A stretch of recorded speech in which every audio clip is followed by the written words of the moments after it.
आज के टाइम में जब हम वैष्णव शब्द सुनते हैं तो अक्सर हम सोचते हैं कि शायद ये कोई एक संप्रदाय या ग्रुप है। क्या जिसने किसी संप्रदाय में दीक्षा ली हो वही वैष्णव है? क्या जो तिलक लगाए, माला पहने वही वैष्णव है, या कुछ और है इस शब्द के पीछे? संस्कृत में वैष्णव शब्द बना है विष्णु से। जो विष्णु का हो, जो नारायण का हो, वह वैष्णव है। लेकिन होना सिर्फ नाम से नहीं होता, पर हमारे शास्त्र इसे और गहरा बनाते हैं। वो कैसे? पद्म पुराण में कहा गया है, जो व्यक्ति विष्णु भक्ति में लगा रहता है और सभी जीवों के प्रति दया रखता है वही वैष्णव है। श्रीमद् भागवत महापुराण में स्पष्ट कहा गया है, वैष्णवानाम यथा शंभु, अर्थात वैष्णवों में श्रेष्ठ वे हैं जिनका हृदय शिव जैसा निर्मल हो। यहाँ बात संप्रदाय की नहीं, हृदय की हो रही है। यानी वैष्णव होना सिर्फ पूजा करना नहीं, जीवन जीने का एक उच्च दर्जा है। अब प्रश्न उठता है कि क्या वैष्णव एक संप्रदाय है? तो इसका उत्तर है कि वैष्णव एक अम्ब्रेला टर्म है।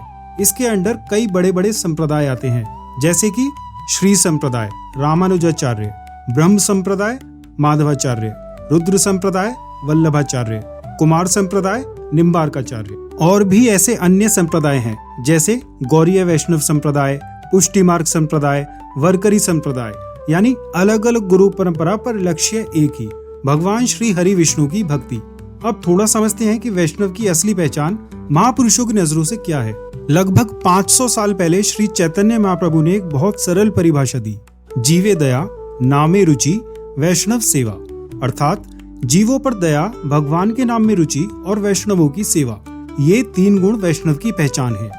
नारद भक्ति सूत्र में नारद जी भी कहते हैं, तत्सुखे सुखित्वम तदत्तुघे दुखित्वम।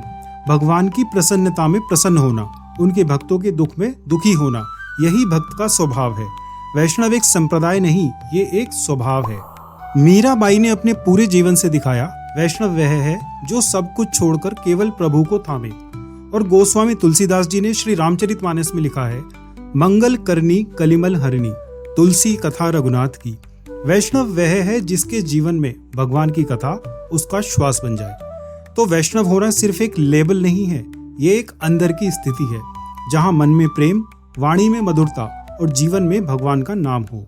अगर आप भी इस रास्ते पर चलना चाहते हैं तो शुरुआत बस एक छोटी सी चीज से कीजिए, हरि नाम से, और नाम जप करते रहिए। जय जय श्री राधे।